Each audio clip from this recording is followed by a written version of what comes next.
Wow. If I'm the prophet and we're making changes in the Mormon church, if there's a God at all, God doesn't tear up families. God doesn't require a certain marriage by a certain group of white men in Utah or Idaho in a certain location of real estate owned by a $1 trillion corporate megachurch, that's the only type of marriage that God approves of? Like, no. Hey, my name is Shalise Ansola, and this is Cults to Consciousness, where we discuss leaving high-demand religions or organizations and finding healing and independence through awareness and true individual sovereignty. If you're listening only, you're definitely going to want to see this one. Head on over to my YouTube channel at Cults to Consciousness, where you can like, subscribe, hit the bell so you don't miss an episode. Leave your comments. We would like to start featuring comments now, so if you have anything burning that you would like to ask, leave it below.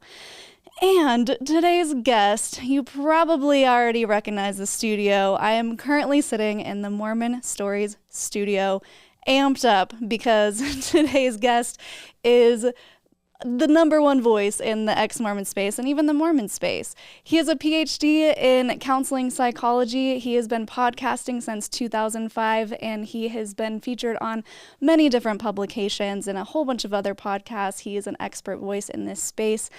And he is here with me today. So thank you so much for joining me, John Dehlin. Hey, Shalise. Nice to meet you in person. It's so nice to meet you in person. It's a little crazy being here in real life because I've watched your podcast for so long. So it's an honor to be here. And I've been just delighted at the quick and rapid growth of your YouTube channel and your kind of production quality. Thank you so much. Yeah, I definitely have my fiance / co-producer to thank for that. Jonathan's in the house. Jonathan's in the house. Yeah, so I'm thrilled to be here. I have been watching your show for years now, and it's so nice to hear your perspectives, to hear your guest perspectives. Everyone just has so much to offer. And so now I'm just curious, after thousands of interviews, I want to know what you would do if you were the prophet of the Church of Jesus Christ of Latter-day Saints, because I know in your interviews you always say, look, I'm not trying to burn the church to the ground. I just want to make it a better place so people have a healthier environment to raise their families, to basically worship in a way that is good and healthy and, have their own thing. So I cannot wait to hear your responses on what you think and what you would do, because also, let me just continue my rant here. You have done so many different things that have actually changed policies within the church. I mean, people, and I've joked on my podcast before, that you're kind of more of a prophet than the current prophet in the way that you affect change. So some examples here: exposing harmful rhetoric about miracle forgiveness, and it gets pulled from Deseret Book. You do a TED Talk on changing LGBTQ plus policies, and lo and behold, the church makes some changes. You inspired Jeremy Reynolds to write the CES letter. So many things, and it's amazing. Let me just applaud you in person. Congratulations on doing such a great job. So let's dive into it. And I guess I just have to give a caveat that I can't take credit for all that stuff at all. Some of that is kind of correlation, not causation. And any of us stand on the shoulders of giants that have made it possible for us to do what we do. So there's a combination caveat of I owe everything I do to a lot of great, amazing people, and a lot of that stuff I had maybe had some part in, but maybe shared a lot of credit with a lot of courageous, smart, capable people. I mean, yeah, he's being humble, guys. I would say that you are a big part of this, but that's also why I wanted to do this episode and just see what your thoughts are. And if you did have the opportunity to change some things and make it a safer environment for its members, what would that look like? So take it away, John. Okay, so you just want me to kind of list changes I would make to the Mormon church if I were prophet? Is that right? Yes, changes you would make, and we can go deeper into each topic if you would like. It's all up to you. All right. Yeah, because people ask me all the time, is there anything the church could do to get you back? Right? Mm-hmm. And that's a complicated question, because in many ways, I'm one of the weird sort of scenarios where I didn't leave the church because it hurt me overtly or because I was having a bad experience in it. I mean, obviously as a white, straight, cisgender male who's upper middle class and semi-educated. The church was kind of made by and for me, right? Yeah, a little bit. So, so I just, and not to say that white guys can't be harmed by the church, obviously, but in my case, I didn't lose my faith in the church or leave it because of like significant trauma that I'd experienced, or even because I was having a bad experience. It was more things like the history and the truth claims and the way I saw the church harming other marginalized communities. So anyway, so when I talk about the church or the possibility of ever returning to it, it's more about changes it would need to make for other people. Yeah, which is great. I mean, it's really empathetic of you to consider other people, because some people are very tunnel vision. They're like, well, I'm not hurt in the church, so why does it need to change? Like, you guys are just being wimps or something. Yeah. But it's very empathetic for you, especially because you see these stories firsthand and you interview these people, these heart-wrenching stories. So, all right. So what would be your first change? So I think the first thing, if I were made prophet, if I were rebaptized into the church and made prophet, the Mormon church, the first thing I would do is get the church to formally apologize for all the ways it's deceived or harmed people. Because, the church will talk about these things later because they're their own segments that need to be dealt with. But as you've probably talked about a lot in your podcast, the Mormon church has not been open and honest with its problematic history. The Mormon church has several credible science-based and evidence-based challenges to its absolute truth claims that are deeply problematic. And then the Mormon church has harmed a lot of marginalized communities. And so step one would be for the church to just offer a massive apology and say, we, the Mormon church, we are sorry for our misogyny, for making women institutional second-class citizens for over 2 centuries. We're sorry for our racism. We're sorry for excluding, black members from full membership and participation for, 180 years.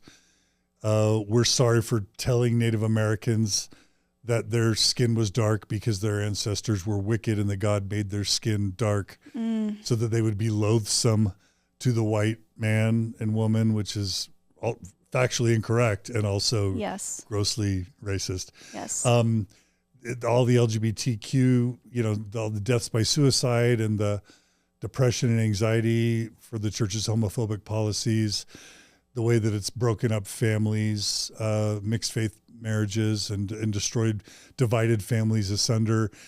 There's just so much that the church needs to atone for.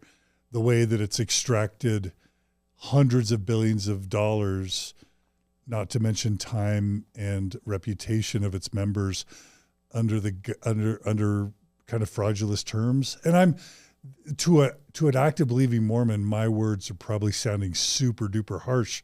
I don't hate the Mormon church. I don't want to see it destroyed. And I think I'm of the rare opinion that I think the church has done a lot of good. And this will be the most heretical thing I say on your podcast, maybe the Mormon church net does more good than bad. I think I'm ambivalent about that question. So even though my words are pretty harsh, they don't come from a place of hate or malice towards the church. It's just like clean up your mess. Like the U.S. government's made a huge mess, and I'm still a citizen of the U.S. government. Like there isn't a corporation. I used to work for Microsoft. Like there isn't a large organization on the planet that hasn't done a lot of harm. So when I speak harshly about the Mormon church, it's just it's from a realization that large organizations often cause harm, and the Mormon church is no exception to that. So the church taught all of us when you sin, the church taught us the steps for repentance. It's things like confess the sin, accountability. Accountability. You forsake the sin. You stop doing the sin. You confess it. you try and make restitution, and then you never do it again. Right. And, you know, the church knows how to repent because it makes all of us, it shames so many of us into this sort of very unhealthy and shameful sort of repentance for things that we actually have no business even apologizing or repenting for. So the church should be a world-class leader in apologizing and repenting, and they don't. So that would be number one. And we could probably spend 10 years as a church just apologizing in all the ways we need to apologize. So that's step one. Step one. Do I pause and let you respond? I think that is a great step one. I think the reason why they don't do it is because people would be like, oh, so you're admitting that you did something wrong. And by admitting you did something wrong, that means that there's something that I need to check into. Like, I didn't know about the Lamanites thing. Honestly, I didn't learn about that whole racist history with the Lamanites until, I don't know, 2020. I was like, wait, I was supposed to believe that? I had no idea. Yeah. So by them admitting, it would cause their members to say, oh, so all of these things I had heard in the past were not ex-Mormon literature. It was actually truth. I don't know if they could withstand that because, I mean, what's your opinion? Do you think that the members would be like, you know what, that was really brave of them. I'm glad that they took responsibility. Or do you think they'd be like, yeah, I'm out of here? Yeah. So in my view, so once upon a time, I'll tell a quick little story. Once upon a time, my older brother Joel, worked at church headquarters at the highest levels of the church. So we're talking worked on a daily basis with members of the First Presidency, the Quorum of the 12, because he was the head of IT. He was a managing director over computers and technology for the whole church. And he was friends with Elder Bednar and Elder Holland and all these apostles.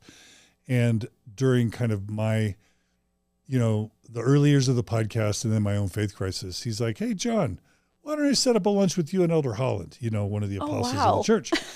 So I spent weeks planning for that lunch with Elder Holland. And, I didn't want to just like ask him a bunch of gotcha questions because by that point I didn't believe anymore. But I didn't want to embarrass my brother. I didn't want to hurt his job. I didn't want to, make the guy. I didn't want to ambush the guy. So I thought, okay, he'll probably ask me for advice. Whether or not he intended to actually follow it, he would probably ask just to be polite. And so I thought for days and weeks, what's some advice I would give Elder Holland when he asks? But I gave myself a couple rules about the advice. It had to be advice that wouldn't weaken the church. Interesting. And when I say weaken the church, I mean decrease its tithing, decrease its active membership. And that was the only criteria, right? It would have to improve the church and not damage it. And I couldn't think of one. Really? I literally couldn't think of one thing. Wow. And here's why. The whole premise of Mormonism is that God speaks to prophets today, that God spoke to Enoch and Amos and Elijah and, David and Abraham, Isaac, and Jacob and Ezekiel and, Peter, James, and John. And, God speaking to prophets has not ceased. That just like he spoke with Joseph Smith, he's spoken with every prophet, seer, and revelator from Joseph Smith till today. That's the whole premise. That's the value proposition of Mormonism, that our leaders speak to and for God and Jesus themselves.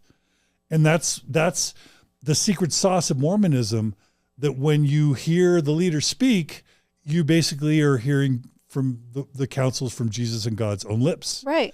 So if they were to say, we got it wrong on women, blacks, black people, LGBT people, Lamanites, the Book of Mormon, Scripture, we were deceiving you all about our problematic history. Yeah. And we got all this money through fraudulent means. Sorry, everyone. Whoops. But we're still talking to God now. And listen, polygamy was the first strike. Like, everybody do polygamy. Okay, never mind. You can stop polygamy. And then giving black people the priesthood and full fellowship. It's like, okay, God changed his mind again a second time. if the church just keeps doing this, the members are going to catch on and say, I think you're just making this up. And at that point, they're kind of screwed. So that, this apology would damage the church irreparably. I mean, it would still exist because there's a lot of people that make a lot of money off of the church. There's a lot of people who would lose too much if they left, but the church would never be the same. Yeah. And what do you do with that? I mean, when they clearly owe everyone an apology, but they can't do it, they just have to gaslight us and say, well, we never said that. We never taught that. Now, what they do is they make slow changes over time, never explain why. Mm-hmm. And then when they've, over a decade or 2 or 3, completely transitioned to the new way of life, like no polygamy, like trying to be more honest about its history, treating women a little bit better, being less racist, whatever it is, then once they've fully made that transition, enough generations have died off, then the church is like, what? We've always loved black people. What? We've always loved women. Like, we love LGBT people. What's the, because the memory, people's memories are short, Yeah, especially when you make a change that maybe skips a generation. So then the new people in the church are like, what are you talking about? Yeah. Crazy temple ceremonies and like slitting your throat.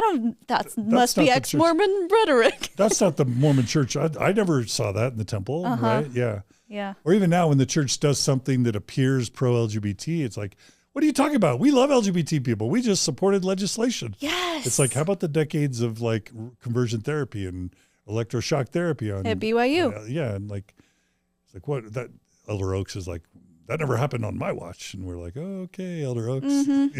Yeah, okay. Yeah. So anyway, the memory hole is real. The memory hole is real. Yes. Yeah. So apologize is number 1. What would be your number 2? So the second thing on my list is informed consent. So many people are raised in Mormonism or join Mormonism under completely false pretenses. Yes. So the best example of this right now is the church is doing a full court press in Africa, growing by leaps and bounds in one of the only continents left that we neglected because of our racist past. Yes. For, well over a century. But B, they probably have maybe a little bit less access to the internet than maybe other continents. I don't know. But like there's just enough poverty there to where the church can kind of still really pull a fast one over an entire continent of people. Mm-hmm. So the church is doing this full court press in Africa. They're baptizing Africans like gangbusters. It's really the only continent in the world where the Mormon church is actually growing.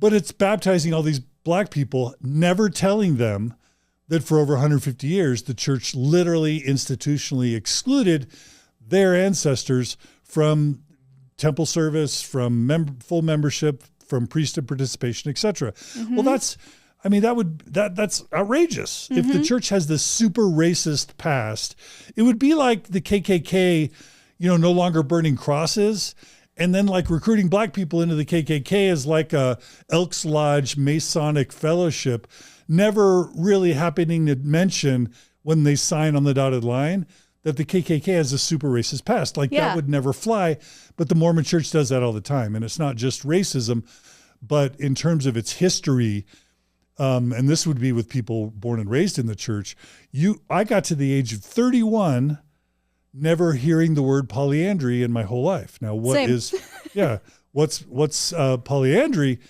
And you're like thinking, wait, do you mean polygamy, John? No, I mean polyandry. What's polyandry, John? It's the fact that Joseph Smith married, amongst the 30 plus women that Joseph Smith, Mormon Church's founder, amongst the 30 plus women that Joseph Smith married, 12 of them were actually married to other men at the time he married them. Sends their husbands on missions and then like, oh, I'll take you in, don't worry. Yeah. Like, why was I 31? I had served a 2-year mission for my church. I had gone to 3 hours of church for like 30 years each week. And I, went to all that BYU religious schooling and early morning seminary for 4 years in high school. No one ever told me that super basic thing. Or that Joseph Smith married 14-year-old girls, that he married mother-daughter pairs, that he married sister pairs.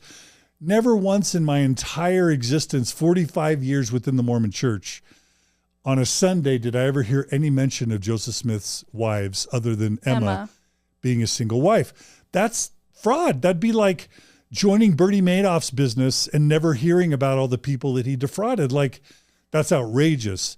And that's just two of like 1,000 issues that the church has hidden from not only its members, but from the world. Yeah, and not only hidden, but outright lied about. Like showing the depictions of Joseph Smith translating the plates. And then later they're like, well, there was a hat.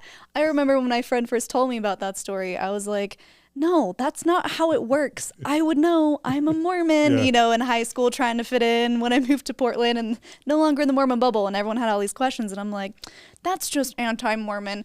I had no idea it was actually true. Yeah, the stone in the hat's a big one. Yeah. Stone in the hat, the Kinderhook plates, the Book of Abraham problems. Well, the Book of Mormon problems. Yeah, exactly. The anachronisms, like why are there horses in the Book of Mormon when there are no horses in the Americas during the time of the Book of Mormon? Yeah. But the church has kept all of this. So informed consent would be my second choice, which basically would be devastating to the church, but it would basically be the church saying, here's the truth about our history. Here's the truth about all the ways that we've harmed everybody. And we'll educate all the members. And if anyone's going to join the church, we'll give you a full education on the church's problematic past. And then if you want to join or if you want to stay a member, great. Yes. And that would probably involve raising the baptism age from 8 to 18. Because how in the world could you ever teach an 8-year-old? How could an 8-year-old ever even have the maturity and the intelligence to understand the implications of all the problematic history? Right. Before they've at least lived a little bit of life. So I mean, 16, 17, 18 would be the ages where you could start to distribute that curriculum amongst your membership so that then they could, by the time they're an adult, decide if they wanted to be a lifelong member or not. Because make no mistake, when you join the Mormon church, you're giving 2 years of your life for a mission. You're given several hours a week in church service, your identity, your reputation, and 10% of your income and your posterity. You're giving all of that to the church. And your eternity, in theory. So, like, you at least deserve to know what you're buying when you buy it. I mean, I would even argue in the church's standards, if you can teach a 12-year-old about how to become a mother, you can teach a 12-year-old about the actual history of the church. Start in young women's and young men's. If you want to raise it up, maybe like 14 and 15, when they're old enough to really start to understand it in the church's eyes. Because, again, if you can teach a woman how to become a mother and get married in the temple at 12, you should be able to give them the full scope of everything. Yeah. So I 100% agree with that. And also, at the very least, just teaching the missionaries the full truth so that they can go out armed, because you're sending these children out into the world against people who know the information about the church, and they're becoming bombarded with questions and they don't know how to answer them. They just think it's, just this isn't true. But imagine if they actually had the answers to those questions, those hard questions. Oh yeah, this is what the church says is the reason for that, instead of just being a deer in the headlights and going, I don't know how to answer that question. Yeah, absolutely. Yeah. So informed consent's number 2. Okay. Yeah, be honest and open about its history and its problems. Okay. We keep going? Let's keep going. Number 3 is make women equal citizens in the church. I mean, the one of the roughest, most disturbing things about Mormonism is this $1 trillion American church. And if it's not worth $1 trillion now, it will be very soon. It's certainly worth $500 billion right now. And it takes 7 years for those investments to double? Like, if it's not $1 trillion church, it will be soon. It somehow has built its power and wealth on the backs of women, while subjugating them as second-class citizens. It's a form of indentured servitude. I don't know what to say, but women are, in 2022, women are second-class citizens and are not allowed to be leaders in the church. They're not allowed to kind of control their own budgets, make their own decisions. They can't even hold girls' camp. By themselves. Women can't even bring girls on girls' camp without having men chaperoning. It's a outrageous patriarchy. And not only is that discriminatory towards women, it's self-undermining to the church itself. Imagine if the full power of women were unleashed within the Mormon church. They could have prevented all these, all this abuse of children. They could have prevented probably a lot of the LGBT deaths and problems, if women had been fully enfranchised, maybe a lot of different decisions would have been made around gender, around sexual identity, around sexual shame, around disciplinary councils. Like, there's so many problems with the Mormon Church that if women had been fully enfranchised, I think you have a good case to make that those problems would have never been allowed to exist and or continue if women had been fully enfranchised. So step up and make women equal citizens would be number 3. Absolutely. I agree with Do you that. agree? I always say that it seems like the church is stuck in the 50s of this this little housewife picturesque thing where they want them to get married at 19, have babies by 20, so that they're just right back into the system, raise the babies as Mormons, and you just multiply and multiply. But you're right. It would be so great if women could just step up into their power and really make the difference that we know that they can make and have their voices heard. But I mean, I wonder what the leaders are so afraid of. I mean, they have quotes saying, like, don't be too loud, sisters, like, don't insert your opinion, like actually telling them, sit down and don't speak. But what are they afraid of is going to happen if they stand up and speak? That's a great question. But make no mistake, feminism is the issue that the brethren are most terrified of, by far. They're more terrified of feminism than they are racism, getting right on racism, being honest about its history. And I think it just has to do with power. Like, their power is rooted in their maleness. And as soon as you open up leadership and decision-making to women, you're cutting your power in half. I remember reading Martin Luther King Jr. books, during kind of my intellectual awakening. And Martin Luther King Jr. made the quote, "Power never relinquishes itself voluntarily. It must be forced." Wow. And yet you think about it, giving black people the priesthood doesn't disempower men. It just makes more men able to have the priesthood, right? Even being honest about your history allows the men to stay in power. But as soon as you allow the women in on the power franchise, you're cutting your power and influence in half. That's probably it. We could probably just stop right there. But that's probably why they do it. But also it's the undermining of authority. If the church is on record saying priesthood is for men for 200 plus years, and the Bible, you don't see a lot of female prophets or prophetesses in the Bible for whatever reason. They're probably excluded. But for all those reasons, the church is just, that's their biggest fear, is empowering women, which is so gross and unfortunate. It is very unfortunate. Yeah. Because like you said, women could make a huge difference in the church in a positive way. Oh, really? Yeah. I mean, just imagine taking all of your most talented and amazing people and then dividing that in half and saying half of you need to sit down. That's what they're doing. Yeah. Plus women offer gifts and talents and perspectives that men can't. Yeah, of course. I mean, if you want to talk about how, it's funny, the men always say, this is how you raise a family, but women, it's your job. It's like, why don't you ask the women how to raise a family? If you're making that their priority, why don't you ask them and let them speak on it? Yeah, totally. Yeah. So that's the next one. Empower women. Okay. Keep going. Move right along. So the church needs to fix its racism because it's not like the racism's in the past. Like, it turns out that the Mormons, worship 4 basic, scriptures. There's the Holy Bible, there's the Book of Mormon, there's the Book of Moses, and the Book of Abraham, and then the Doctrine and Covenants. And guess what? Like, of those 5 books, which is the least racist? Can you guess? I would guess the Bible. The Bible is the least racist. And we've been covering this on our LDS discussion series on Mormon Stories podcast. Yeah. Because the root of Mormon racism is this stupid curse of Cain doctrine. Yeah. That when Cain killed Abel, God put a mark on Cain, which is what the Bible says. But then 18th, 19th century Christians interpreted that mark to be black skin so that they could justify the enslavement of Africans. Mm-hmm. And so that's where Joseph Smith learned about the curse of Cain doctrine being black skin, which was not in the Bible, But then Joseph like one-upped the racism in the Bible, because the Bible is racist. But Joseph Smith like one-upped the racism in the Bible by injecting the curse of Cain doctrine explicitly into the book of Moses, the book of Abraham, and the Doctrine and Covenants.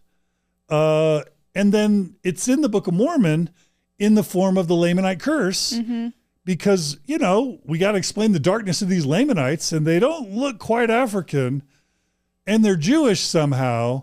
So how do we account for their dark skin? Because obviously they were cursed. Yeah. So we'll make them cursed because of their wickedness. And so like Joseph Smith is like more super racist than traditional biblical Christianity. And that's all codified in Mormon scripture. Yeah. So the Mormon church, to fix its racism problem, it needs to start with its own scripture and take out, this is blasphemy, this is heresy, take out all the super racist parts of the Book of Mormon, Book of Moses, Book of Abraham, Doctrine and Covenants. And of course it's never going to do that, but it's like a ball and chain. The Mormon church is ball and chain bound to its racism because it's codified in Joseph Smith's own scripture. Yeah, I mean, he didn't just double down on racism, he like tripled down on racism. Yeah. And yeah, even if, Mormon church, if you're listening, even if you want to just secretly slide that stuff out and then pretend it never happened, that's still better than still actively teaching that it's part of the scriptures. But again, that leads to the whole problem of, well, the Book of Mormon is the most correct book on the planet, and it's never changing. And if you were to take something like that out, then you're saying Joseph Smith got it wrong, or he translated it wrong. Yeah, and then exactly. what does that lead to? And then what else did he get wrong? Well, especially with the polygamy thing. I mean, everyone's like, well, Mormons don't do that anymore, and that's very much looked down on. You could get excommunicated if you practice. But it's still in the Book of Mormon, or is it the DNC? It's still in DNC. So how do you get around that? Yeah. Just pretend it never happened. Yeah. And that's just fixing the scriptures. Like, its leadership is still super white, Utah, Idaho, Mormon leadership. And then it's taught forever. It still teaches that mixed race marriages are bad things. Does it still? Oh, yeah. You can still find, just within the past few years, passages in our, gospel studies manuals that basically say, marry within your race kind of thing. That's still a teaching of the Mormon church today. So it's got to fix all that, clean up its curriculum, clean up all the folk doctrines, apologize for its racist past, obviously, and then start empowering people of color in all the leadership positions to have representation. And, there's so much more it needs to do. So fix this racism would be the next one. All right. Yeah? Yeah. Keep Sounds going? good. What's next? Okay, the next one is to fix its LGBTQ plus problem, because the Mormon church has taught for 50 plus years that homosexuality is an abomination, to quote the church, that it's a perversion, right? That it's like bestiality, that it comes from masturbating too much, and that it's it's a step on the pathway towards pedophilia. Like, all these horrific things I'm saying right now are things the church has been teaching for 50 plus years. And not to mention encouraging celibacy for its LGBTQ plus members if they can't marry in a mixed orientation marriage, and then encouraging mixed orientation marriages where you're gay or lesbian, but you're marrying a straight guy or a straight woman, and then confining yourself to a marriage where you're not attracted to, or maybe even have aversion sexually towards the person you're married to. Yeah. And then, they're not getting their needs met because you're not into them. And then all the kids become collateral damage when 70% of these marriages end in divorce, which is a much higher divorce rate than most first marriages, right? It's 2 to 3 times the divorce rates of first marriages traditionally. Not to mention all the LGBTQ youth that feel like this life is just to either be celibate or to be stuck with someone you're not attracted to for the rest of your life. You may as well die so that when you get to the other side, Heavenly Father will fix you. I say that in air quotes.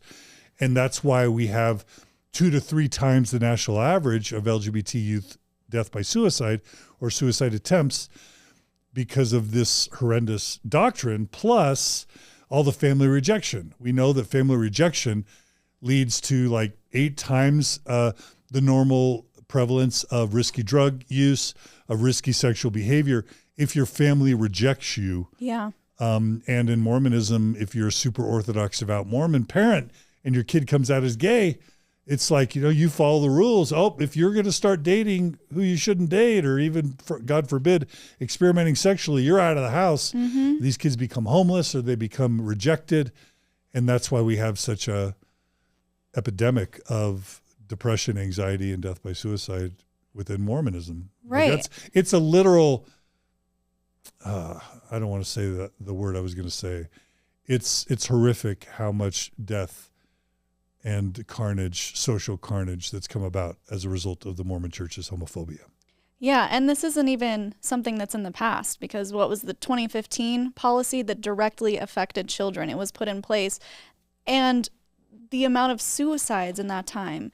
Do you want to explain to our listeners who aren't familiar what that policy was in 2015? Yeah, so basically the church was the leader in fighting same-sex marriage within the United States for decades. We beat evangelical Christians, which is no tough feat.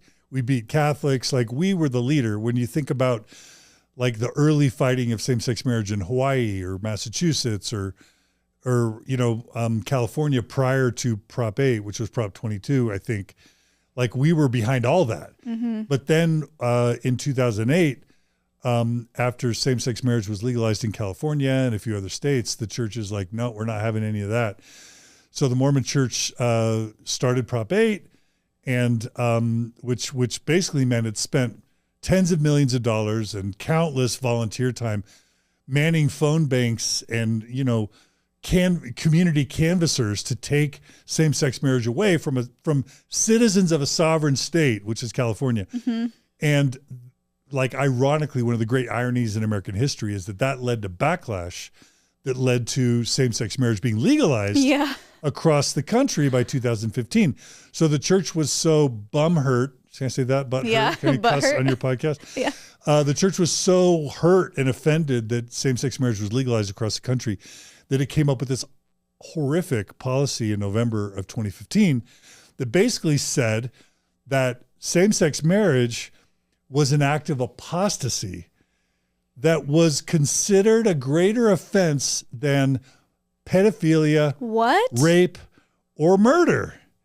And you're like, your mouth is open wide, and I'll explain to you why. Wow. Yeah. In 2015, you could rape someone, you could molest a child, or you could murder someone, and your excommunication was optional, depending on the judgment of your leader. But in 2015, the church said, we are putting same-sex marriage. Now, let's just be clear. The crime of same-sex marriage is committing your life to the person that you love most. Mm-hmm. That's the crime of same-sex marriage. The church declared that mandatorily an act of apostasy that requires a disciplinary council and an excommunication. While to this day, there are thousands of Mormons running around who knowingly molested children but were never excommunicated. It was just kind of hush-hush, swept under the rug, because the church never declared pedophilia an act of requiring a disciplinary council and apostasy. It's optional, right? Same with rape. So they made same-sex marriage an act of apostasy and mandatory excommunication, and then they even turned it up to 11, as they say, by also saying that children of same-sex legally married couples, could no longer participate in full fellowship in the church. So they couldn't get blessed as babies. They couldn't get baptized as 8-year-old children. They couldn't get the priesthood if men, and they had to wait till they were 18 to get baptized. Only if it gets better or worse, only if they explicitly denounce their parents' marriage before they take that plunge into baptism at age 18. That was literally the November 2015 exclusion policy, received by revelation by the prophets, seers, and revelators of the Mormon church, which meant within Mormon parlance or belief that it was God and Jesus themselves implementing this policy. And it took 4 years, but to the church's credit, or I guess, the church, they had the revelation saying that the November policy was of God. Mm-hmm. And then somehow miraculously God changed his mind. And after incredible backlash, massive waves of defection, horrific public relations, embarrassing outrage sort of, events, the Mormon church received a miraculous revelation that policy was to be undone after it was implemented by God and Jesus. So God and Jesus needed that policy somehow for 4 years until it almost destroyed the church. And then God and Jesus needed to take that policy away. Well, they said, whoops, never mind. And then they even claimed that the first time wasn't a revelation. No, it was just a policy. It wasn't really of God. Like, No, I mean, in that case, Russell M. Nelson himself, who's the current president prophet of the church, had publicly stated that it was received by revelation. So no take-backs. I don't think the church has ever claimed that wasn't revelation. It was the members. Just said, new revelation trumps old revelation, right? Yeah, it must have just been the members that I was hearing it from. They were like, no, guys, that wasn't a revelation. No, that would not be the church's policy, because they would have to say Russell M. Nelson got it wrong. That's right. Yeah. Can't do that.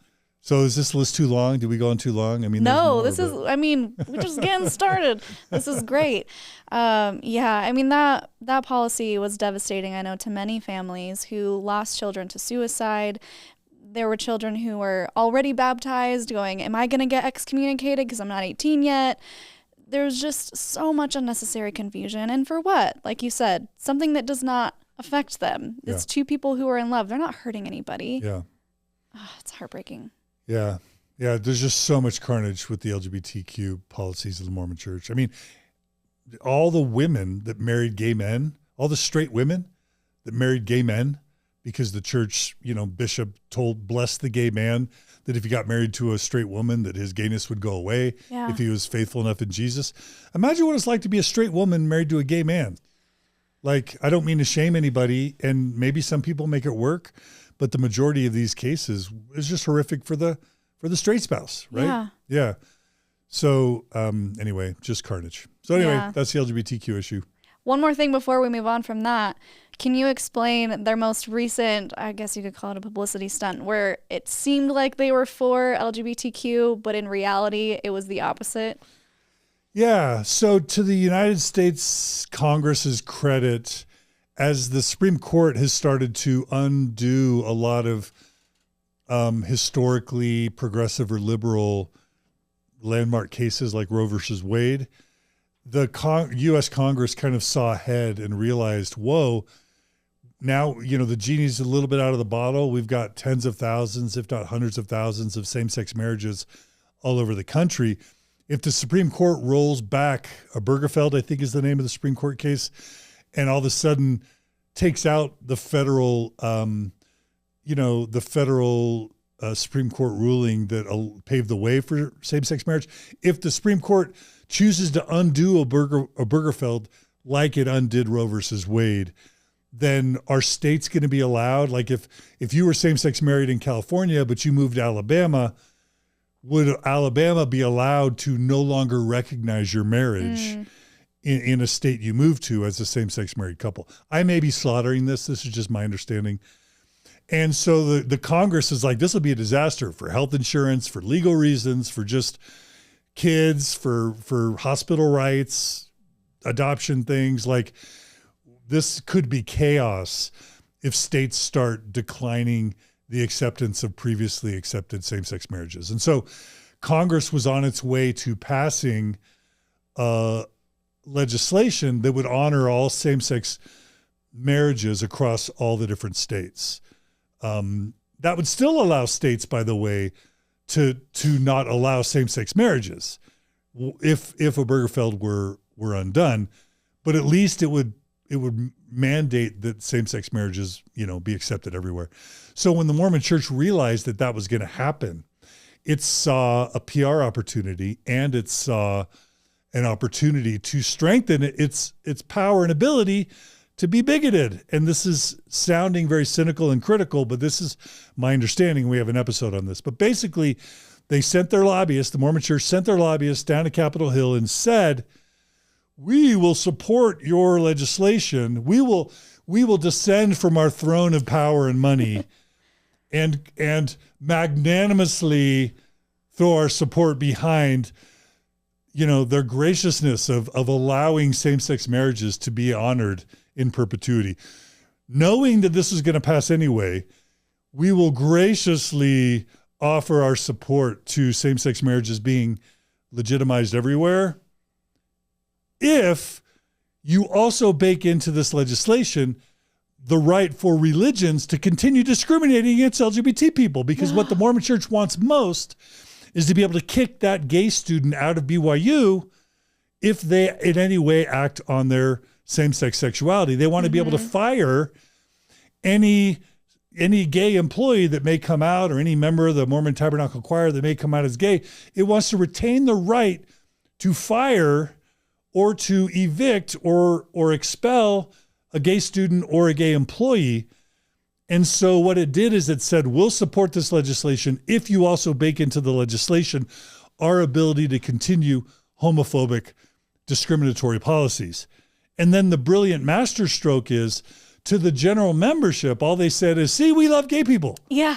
And so now, like we talked about the memory hole, now the church can sort of like wipe clean its decades long in the minds of the members who aren't wise enough to kind of read the fine print, oftentimes aren't savvy enough, or are programmed with undue influence to be afraid or unmotivated to actually read the fine print. Yeah. To the general current membership that's Orthodox, the Mormon Church can say, see, we love gay people. We're not a bigoted church. Now you can go tell all your family and friends that the Mormon Church loves gay people and supports them.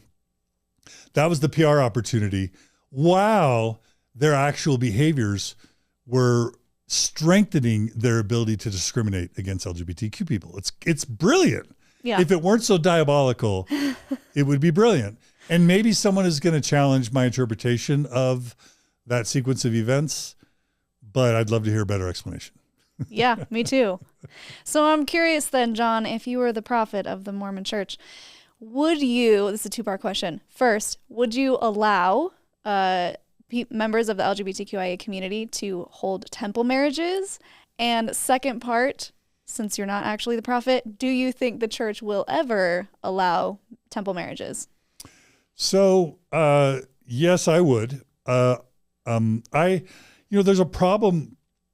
I guess one of the things I didn't mention on what I would change as a prophet, like the whole temple ordinance stuff is deeply problematic, because what's implicit in Mormon priesthood authority, Mormon exclusive truth claims, and Mormon ordinances, what's implicit or explicit in all of that is that a Mormon baptism counts in the eyes of God, but any other Christian baptism or non-Christian ordinance that tries to be like a baptism is illegitimate in the eyes of God. Mm-hmm. That's sort of like the value proposition of Mormon priesthood authority. Mm-hmm. The Catholic baptisms don't count. Lutheran or Presbyterian baptisms don't count. And same for marriages. In Mormon church teachings, the only marriage that exists in heaven, the only legitimate marriage that exists in heaven, is a Mormon marriage solemnized in a Mormon temple. Mm-hmm. And that's a offensive and outrageous teaching by any standard. And so if I'm the prophet and we're making changes in the Mormon church, we're starting a little bit upstream to basically say, no, God accepts, if there's a God at all, God doesn't tear up families. God doesn't require a certain marriage by a certain group of white men in Utah or Idaho in a certain location of real estate owned by a $1 trillion corporate mega church. Like that's the only type of marriage that God approves of? Like, no. So like, I think I would probably just say there's no such thing as eternal marriage in a Mormon sense. If you want to get married in the Mormon temple, you can get married there, but anyone can get married there. And a Mormon marriage is no better than any other marriage. And by the way, If you choose to not get married, but you love each other and are respectful to each other, that's great too. Like, I would do some cleaning up upstream. Yeah. So I guess that would make it so, yes, any same-sex couple could get married in the Mormon temple. Yeah, I really along like with that. any other couple. So you're kind of getting rid of temple marriage in general. The idea that if you don't get married in the temple, you can't be with your spouse or your family. Yeah, getting married in the temple is fine, but claiming that only a Mormon marriage in a Mormon temple is legitimate in the eyes of God is deeply offensive. Yeah. Right? Yeah. It's horrible. I mean, and then but then temple work is its own problem. I was just gonna get to that, so Okay. I'm so glad that you continue. Yeah, like just this idea, like Joseph Smith reads some passage in the New Testament about like baptisms for the dead, and he's like, what does that mean? Oh, I know what it means. It means that everybody needs a Mormon baptism, and if they didn't get it while they're alive, then we'll get it when you're dead. And so the fact that Mormons, Mormon youth, Mormon adults spend hours each week, an aggregate of tens, if not hundreds of thousands of hours each week or each year, going to Mormon temples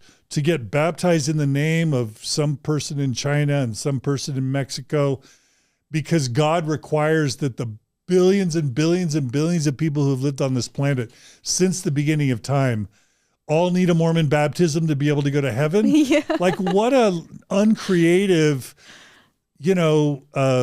ridiculously Pharisaical God to require, instead of like all the Mormons who have extra time and money on their hands, like teaching literacy to people who can't read, cleaning up the water, getting clean water to pueblos and towns that need clean water, like fighting abusive children, like fighting poverty and war, instead of all the human hours that could be spent actually turning this problematic planet into a healthier, happier place for its citizens, its members are going to spend their leisure time, their free time, going to the local temple and getting baptized 20, 30, 50 times for Jose and Maria. Who didn't ask for it. Who didn't ask for it. Or Holocaust survivors. Like, how offensive is that? Baptizing Holocaust victims, Mormon, because there's an assumption that these people who died for their faith are going to somehow want to be Mormon in the afterlife. So we've got to get their baptisms. I mean, how insulting, but also what a phenomenal, catastrophic waste of time and energy and resources to be spending a third of our time as Mormons doing these stupid, and it's super rude, but it's outrageous when you think about poverty, war, and injustice on this planet, that's how money and time is being spent. Right. So I'm getting rid of all the proxy work for the dead. As Mormon prophet, I'm getting rid of all proxy work for the dead. I think that's a great idea. Yeah. I actually talked about it with my mom in one of our episodes where she was saying, yeah, I tried to go to the temple, and if I didn't go to the temple, I felt guilty. But every single time I went, she has 3 kids, she was just stressed the whole time. Like, are my kids okay? What if they're trying to reach me? Busy doing temple work instead of actually being the parent that she's wanting to be, because all of her time is going towards this. And for what? And I mean, credit to these members and everything that we say. This is a little caveat disclaimer here. Everything that we're talking about, this is not a direct attack on the members of the Church of Jesus Christ of Latter-day Saints. We love them. We respect them. We just want them to be healthy and happy. And so when we talk about this temple work thing, we know that you're doing it with the best of intentions, and you're doing it hoping that the person that you're baptizing is getting something special in heaven because of your time and effort and sacrifice. So just wanted to throw that out there. But yes, I agree with you, John. Also, what kind of God would expect? How many active Mormons are there? Like 6 million, 4 million, to do the work of billions of people who have passed away and will continue to be born. And I'm telling you, I had my records removed. If someone tries to baptize me when I'm dead, I will haunt you. I do not want it. These people didn't ask for it. They don't want it. Yeah. Spend your time doing other things. Be with your families. Well, there's just so much pain and suffering in the world, so many problems that like Jesus, even if you don't believe in Jesus, or if you do, like Jesus said, take no thought for the morrow, for the evil of today is sufficient. Something like that. I think Jesus said something like that. It's basic Buddhism 101. It's like, be in the present moment. Yeah. There's so much need and pain and suffering all around you. The Mormon church could take all its time, money, and resources and just focus on all the need currently in the earth today, and it could never meet all the needs. So why focus on the past and the future? Yeah. I agree. And just the same as the church didn't allow Black people to hold the priest and go to the temple and changed it, do you think in the future they will have to or be forced to or go under accept and allow LGBTQ marriages in the temple? Yeah, probably like 30 or 40 years from now. But I mean, by that point, it will be a totally different church. Like it's a dying church now. Yeah. It'll really be a dying church then. Because at that point, there's no original doctrine. Yeah, will be. it will cease to be the church that it started to be, and people won't.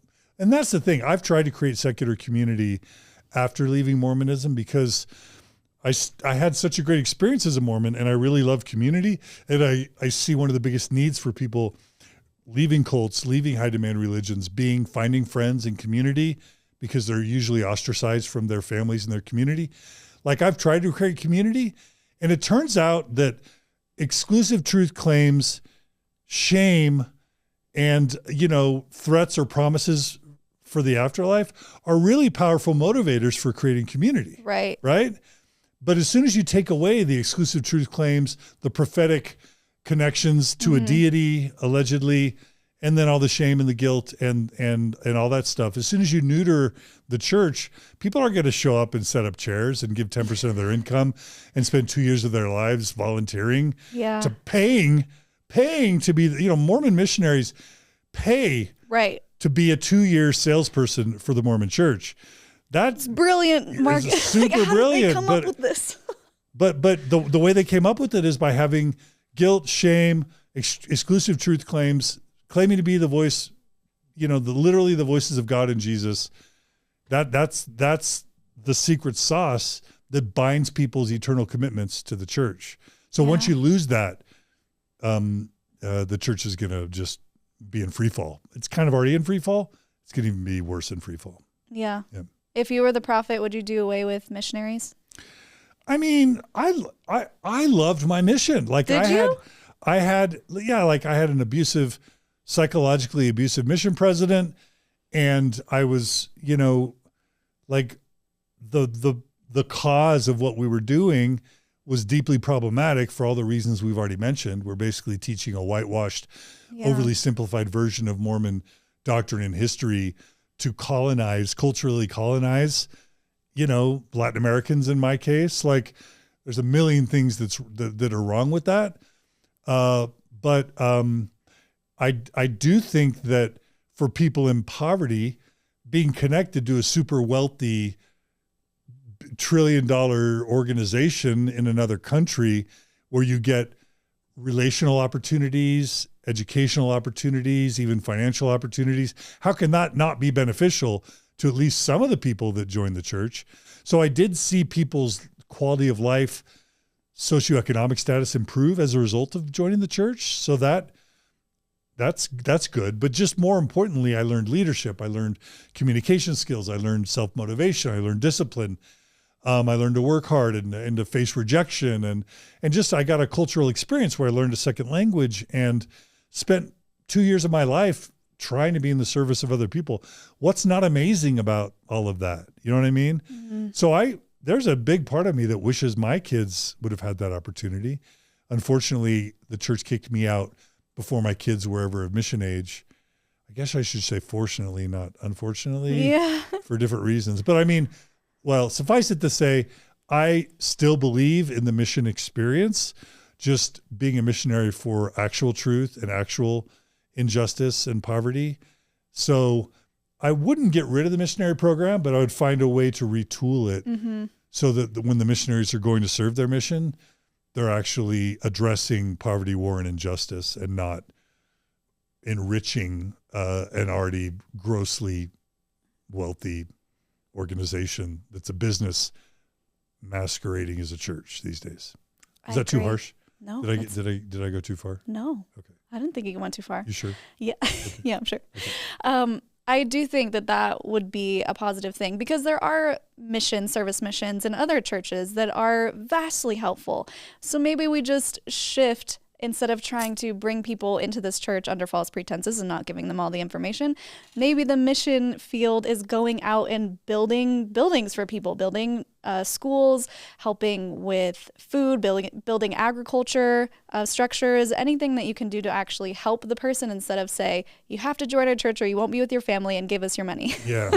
Yeah. And don't masturbate or we're going to make you feel like you're a horrible person. You know what I mean? Yeah. Yeah, so I think the bones are there, but it does need to drastically shift and change and give the missionaries more support, to give them access to psychological help if they need it, because so many missionaries come home depressed and they're just told to, pull your boots up and go do God's work, and they're struggling and they don't have any resources. So beefing that side up a bit and then beefing up the side of the actual service, I think would be really beneficial.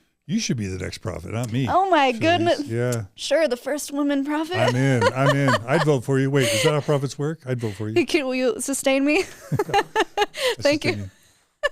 Thanks, John. Okay, so all in favor? All in favor. Manifest by the like sign. Everyone in the room. So any post? It's official. Any post? Okay, you're in. Perfect. Yeah, I think we'd be a great team. So I kind of hijacked your list. Are there any more that you want to go over? Oh boy, wow. Yeah. Well, I mean, I could go on forever. I do think that another huge source of pain and suffering and family destruction that the Mormon Church has caused is by tearing lives and families apart when people lose their faith, because it's almost impossible to retain unless you've got familial or social or monetary forces causing your confirmation bias and motivated reasoning to be firing on all cylinders, which is every Orthodox Mormon in existence. Unless you've got that, if anyone just steps aside from that and neutrally and objectively looks at the Mormon Church's truth claims, it's obviously a fraud. It's obviously, Joseph Smith was obviously a charlatan who was also a sexual predator. There's literally zero possible interpretations if you look at the evidence objectively. And I know I'm using very strong words. I've been doing this 20 plus years. I stand by what I just said. Now, that doesn't mean super brilliant people don't find a way to still believe. We've still got Patrick Mason and Richard Bushman and Terrell and Fiona Givens and hundreds of thousands, if not millions, of really smart Mormons who still believe. But again, my argument is it's because of social pressure. It's because of monetary pressure. It's because of familial pressure. And they would be deeply offended at this assertion, but I stand by it. And so, and there might be psychological binding forces too, like real vulnerabilities that just lead them to feel like they need a high demand religion or they need Mormonism to kind of keep their psychological wheels on the wagon. But I think those four things account for 90% of devout Orthodox Mormonism in the face of the evidence. I mean, there's a whole chunk of Mormons that if they could just see the evidence, they'd walk away today. Right. But because they live in such a bubble, a protected bubble where the church, puts the fear of Heavenly Father into them that they not learn the truth about the church, they're never going to learn it. Right. Right. It's too scary. Yeah. And they've been threatened and made, to fear it. So anyway, what I'm saying is that the church has made it horrific for people who start to question the church. And when you start to question Mormonism, you potentially can lose your spouse. You can lose the love and esteem of your parents. You can lose the love and esteem of your children. You can be disinherited by your parents or your grandparents. You can lose your job. You can lose your friends. You can lose your community. And I like to say that you could literally win the Nobel Peace Prize and cure cancer, but if you leave the Mormon Church, you would be viewed as a disappointment by your parents. And I'm not exaggerating, fact. And so the amount of carnage, individual carnage, depression, anxiety, suicidality over just losing your faith in Mormonism, or the amount of divorces, family destruction, family division is infinite. It's incalculable. And so the Mormon Church has been horrific at punishing people who lose their faith. And I learned many, many years ago one definition of a cult, maybe you've heard this, is any institution that won't let you leave with your dignity intact. Right. And there's no way to leave Mormonism with your dignity intact. We all know the tropes and the stereotypes that Orthodox Mormons put on anyone who's lost their faith. Pop quiz, Shalise. What are some of the tropes of why people leave the church? Oh, why people leave the church? Why do people? Why did they just left because they wanted to sin? They wanted to sin. You wanted to drink beer, right? Or they left because they were offended. They were offended, or right? they left because they never really had a testimony. Exactly. They never had a testimony to begin with, right? Yeah. Or they looked at porn, right? Or they, wanted to have sex. Or the most dangerous one, they left because they were led by Satan. Yeah. How's that for a judgment? Exactly. Yeah. Exactly. So these are all just a subset of the total number of tropes or stereotypes that Orthodox Mormons put on people who leave the church as a way to protect their own faith. Because they certainly can't go, well, Shalise left because she was horribly mistreated by her leaders and shamed by the community and experienced all sorts of horrific abuse and is intelligent and emotionally and psychologically mature and realized that this was problematic and discriminatory and harmful for innumerable classes of marginalized groups.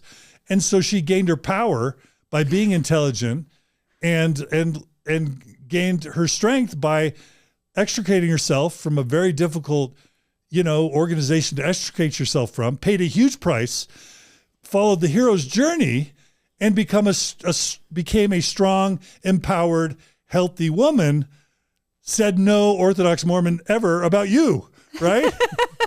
Right, Shalise? Like, that's not the narrative. I don't think so, sadly. They found their power and wisdom and left the church. Has that ever been said ever? I don't think so. No, it's never said. So the church needs to just say to all the membership, there are lots of reasonable reasons to leave the Mormon church. And it's okay to believe it if you want to, but lots of people leave for lots of good reasons, and they are to be loved and maybe even respected a little bit more for leaving, simply because it's such a difficult, painful, excruciating, and courageous act to leave any high demand religion, but especially to leave the Mormon church. So the church needs to just completely change its narrative, and it needs to tell spouses, parents, children, siblings, friends, community members, you need to love extra people who leave the Mormon church because they need your love more. And by the way, ask them why they left, show real empathy, and learn about why they left, because that will help you gain the informed consent that we never had the courage or the respect to offer you. Yeah, absolutely. You got me ranty. I think I had too much coffee this morning. It's great. This is Caffeinated John. You were able to extricate Caffeinated John from... I am honored that I am experiencing Caffeinated John, and so are our listeners. I think the issue is it's not just passive. They actively teach people to create this us versus them mentality. They actively teach people, oh, they're just lazy learners. Oh, they just never were faithful enough. Oh, we're separating the sheep. They sent letters home to people during COVID saying people will fall away, but the strong ones will stay. They are actively manipulating people into thinking, oh, well, yeah, I am better than that person. Oh, yeah, I do have a right to judge them and say bad things about them. And that's just, it's people's own family are saying that. And that's what's so difficult. It's not just them thinking, oh, well, just a random person out there left the church and I'm angry or I'm judging them. It's I'm judging my brother. I'm judging my sister. I'm judging my mother. And it just tears families apart. It doesn't help anyone. You're starting to get the feels. I'm getting all the feels. I have big opinions, John. Have you shed a tear on your podcast yet? I haven't. I have, yeah. You have? Okay.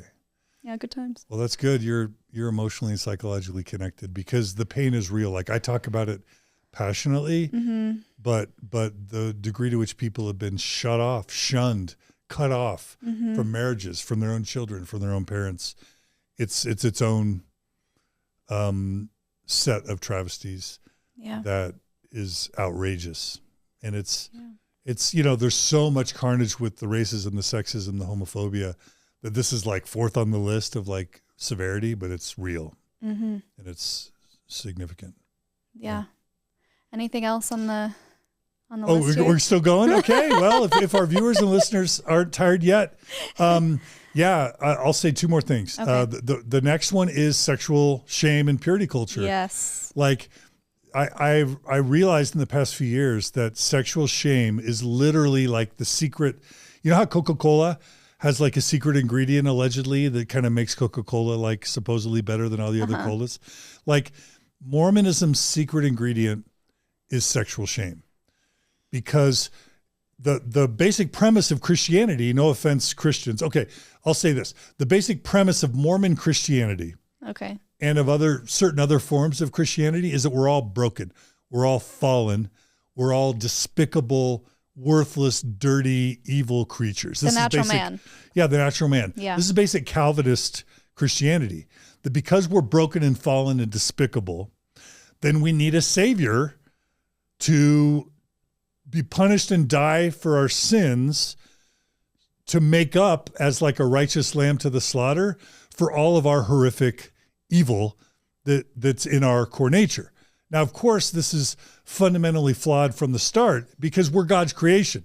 So if God literally created us to be despicable, deplorable, treacherous wretches of humanity, then why did God make us this way and then have to punish and kill his own child to then atone for or make up for our wretchedness that he created?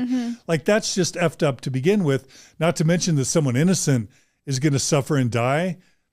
Like that's just like if Mormon Heavenly Father were an actual parent, he would be put in prison for child abuse and neglect.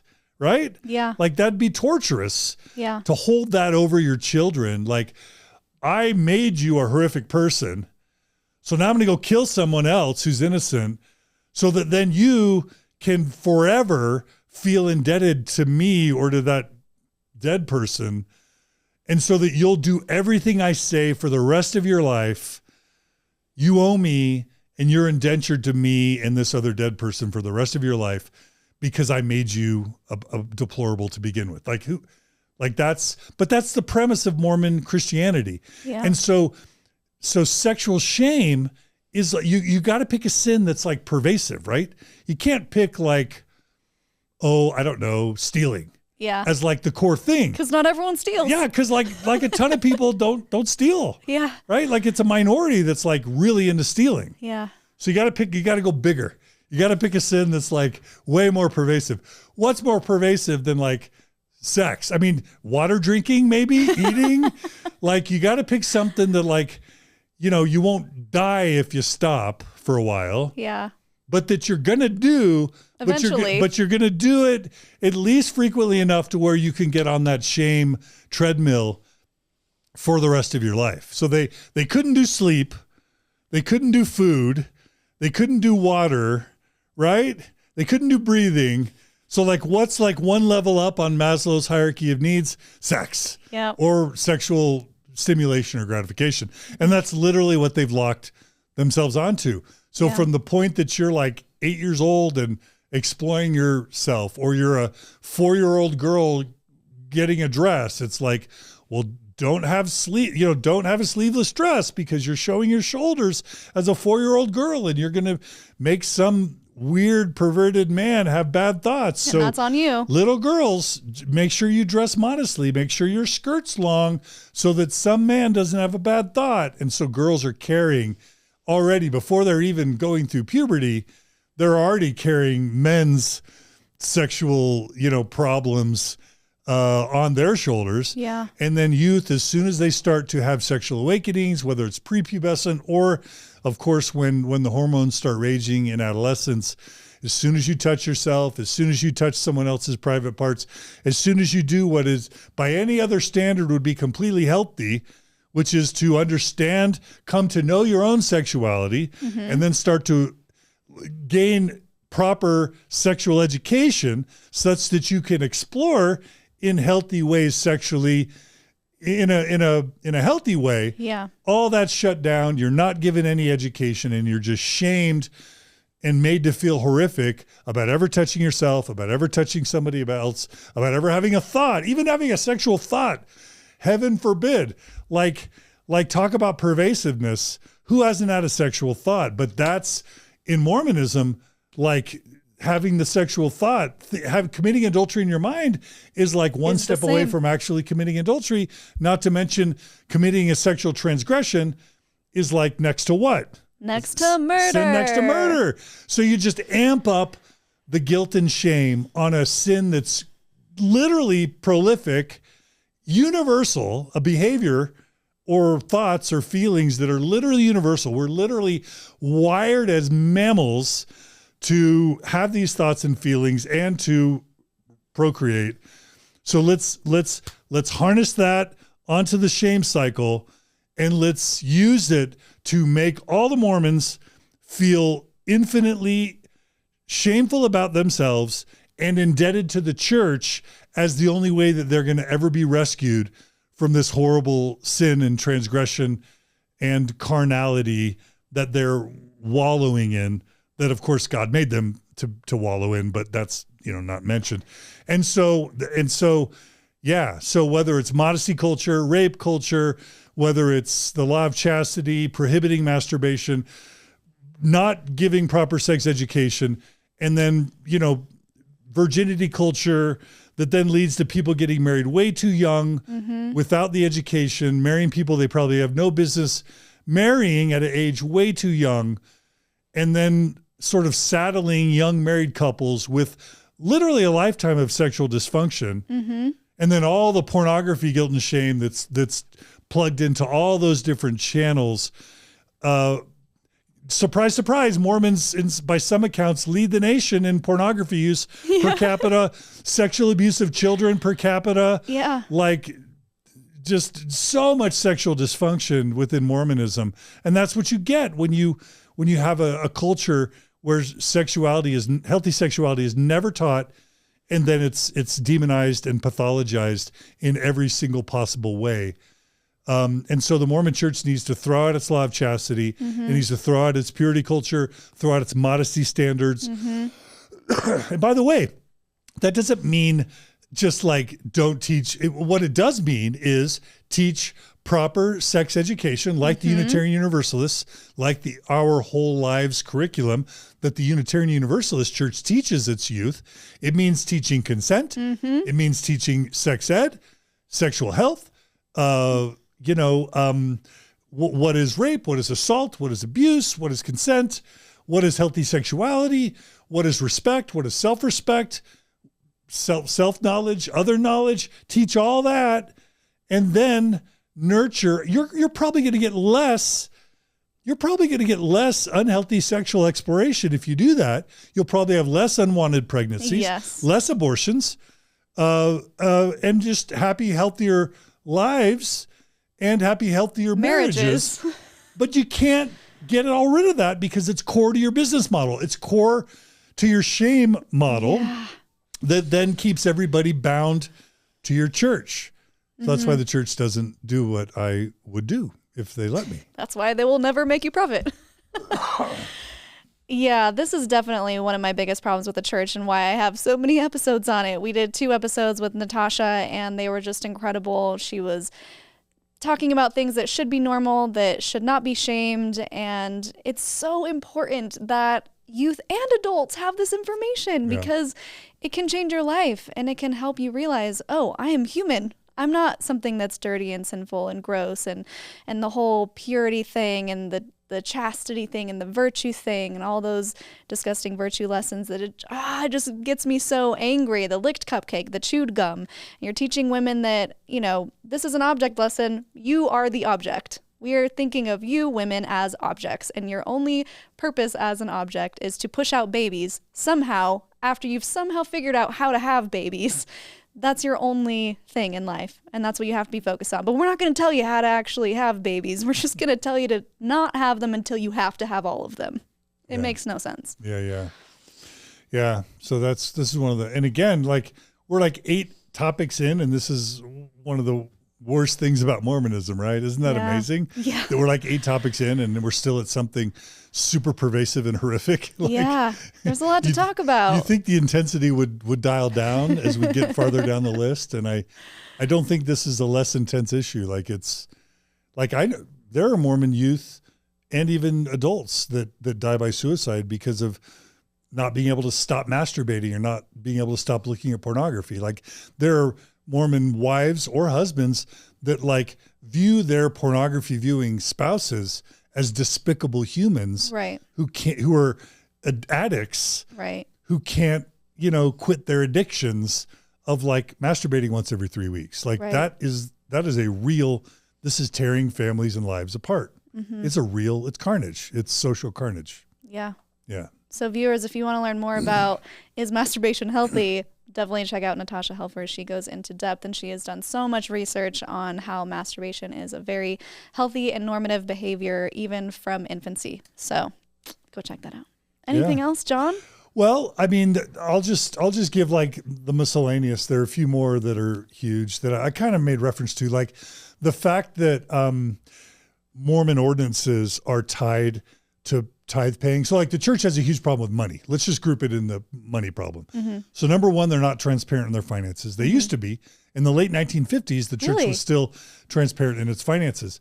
But at some point it wanted to deficit spend and get into a bunch of debt.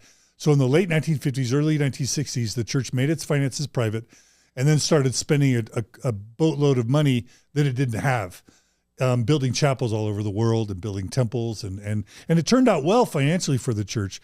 But since then, the church has been completely non-transparent. Like I run a 501c3 nonprofit. I publish my finances every single year in a 990 that I file with the federal government. Why?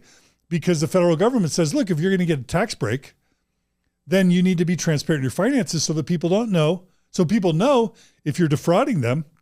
And so that there's basic transparency into how you spend your money because it's a public service.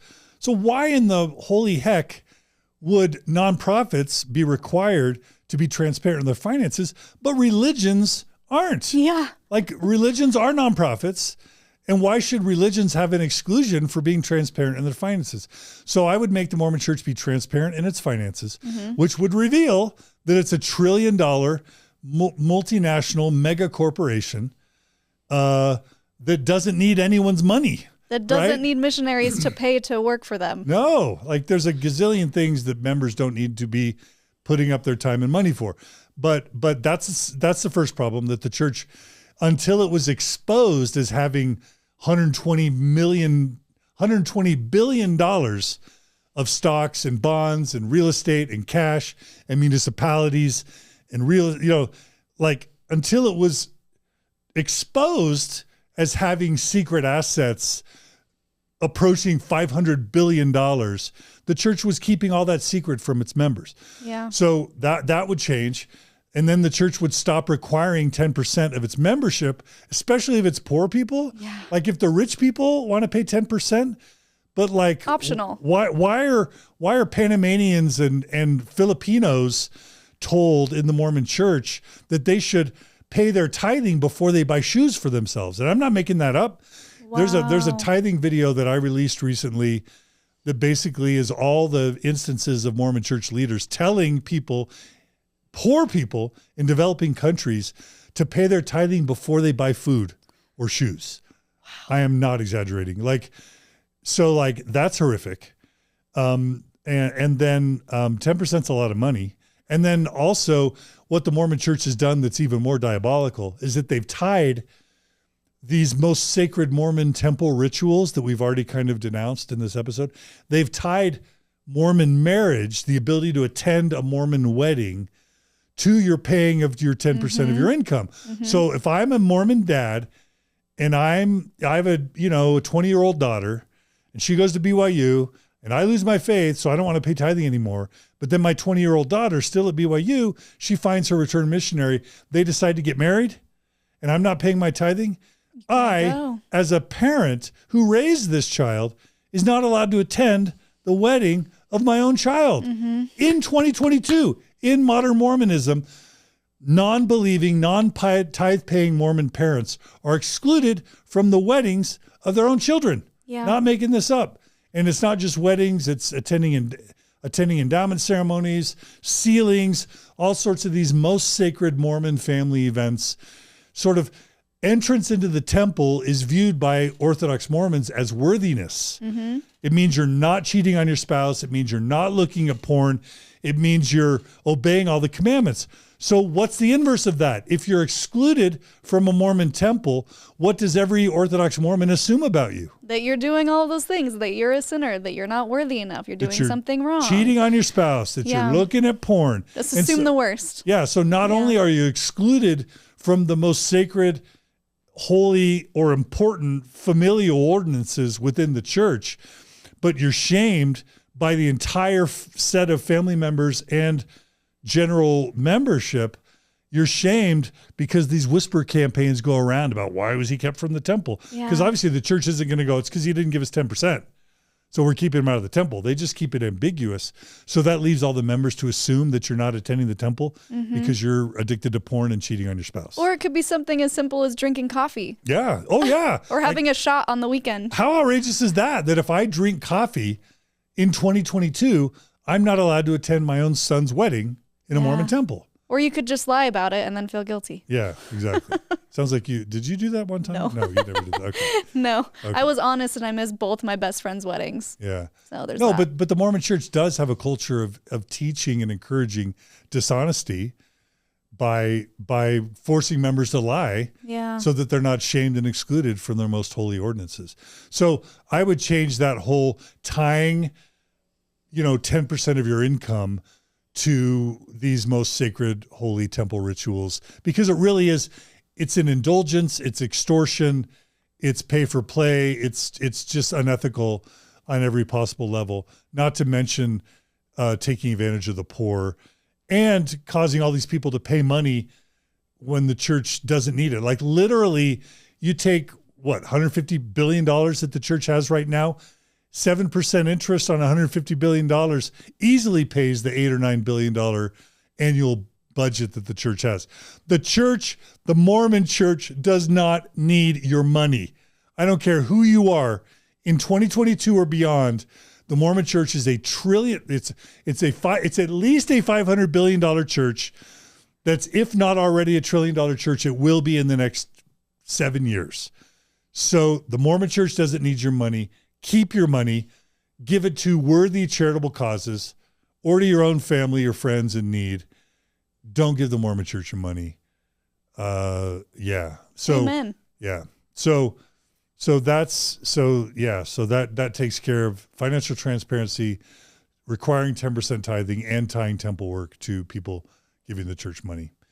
I mean, that's quite the list, and there's probably more, and we could go on for 10 hours. Yeah. So, if John Dehlin or the prophet of the Mormon Church or the Church of Jesus Christ of Latter-day Saints, these are all the things that we would want to change and implement so you as members of the Church of Jesus Christ of Latter-day Saints can live a happier, healthier, more well-rounded, better life and raise your children in something that you're really proud of and something that will help them become productive members of society and happy and healthy and all the things that you want for your children. You're so good at this. Oh, thanks, John. Have you been doing this a year? Like, how long have you been doing this? Like 3 months? Like, how long? My podcast has been going for 5 months. You are freaking amazing, Shalise. Wow. Seriously. That is high praise, John. Thank you. No, you do. You're good. She's good. Jonathan, she's no slouch. Yeah. All right. So, John, before we go, let's get into our Linda Listen moment. I think you wanted to go more of like the inspirational route. So it could be a sassy statement to someone who's pissed you off, or it can be some words of advice for our listeners here. Yeah. All right. Linda, listen. This faith crisis you're going through, if you're going through it, is a gift. It's the greatest gift of your life. And even though it's incredibly painful, and you will sacrifice relationships, and you will grieve it, and you will suffer in many ways, the gift that comes out on the other side truly is the best friendships, the best marriages, the best parental relationships, the best identity, and the most joy you could ever imagine if you'll just lean into this and experience it and learn and grow and find the right mentor or the right support to help you get there. But the biggest gift of a Mormon faith crisis or of faith crisis out of a high demand religion, the biggest gift is the rest of your life, because you, we, I, all of us were captivated under undue influence by false pretenses. That's just a fact. We were. And so when you escape from a high demand religion, you are given an incredible amount of time and energy and resources that you get to spend, and money that you get to spend exactly as you want to. Give to the best charity that you can, have the best relationships that you can, cut people out of your life that aren't doing you any good service, and then draw to yourself relationships that are going to edify and strengthen you. And I just promise you that if you seek support and lean into this, and most importantly, get connected to yourself and learn to tap into your own wisdom and to your own sense of right and wrong and truth, joy that you cannot imagine awaits on the other side of what feels like a terrible crisis. So don't give up, and seek the joy.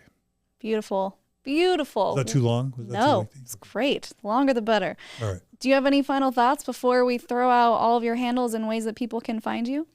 Yeah. Send her money. Sign up for her Patreon.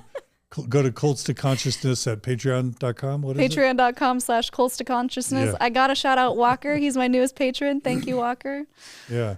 Yeah. Yeah, no, just I think I've said enough. But I will say I really mean it when I say you are very talented.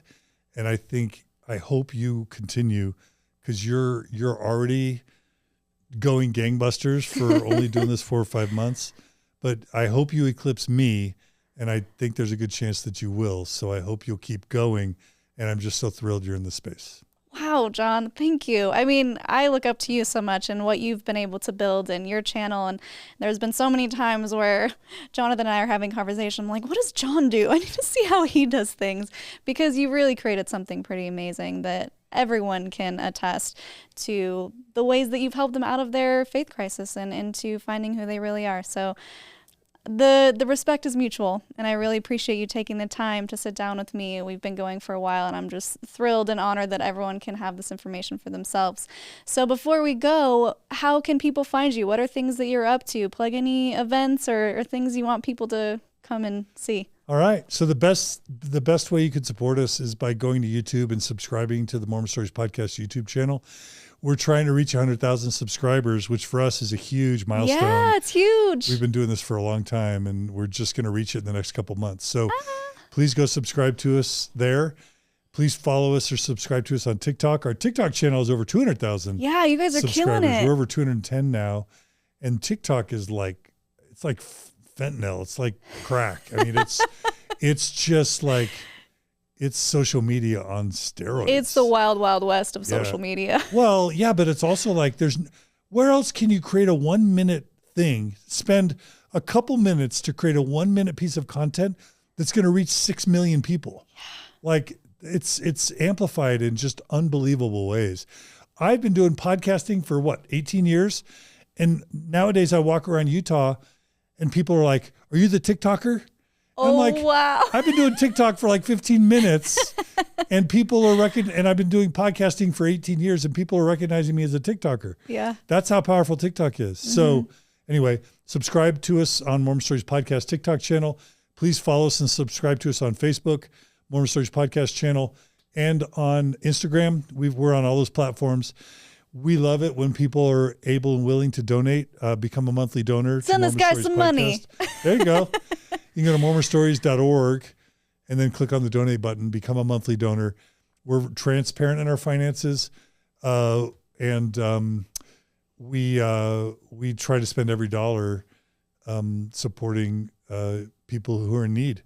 So after you support Cults to Consciousness financially, become a donor to Mormon Stories Podcast and subscribe and follow, and then share our content.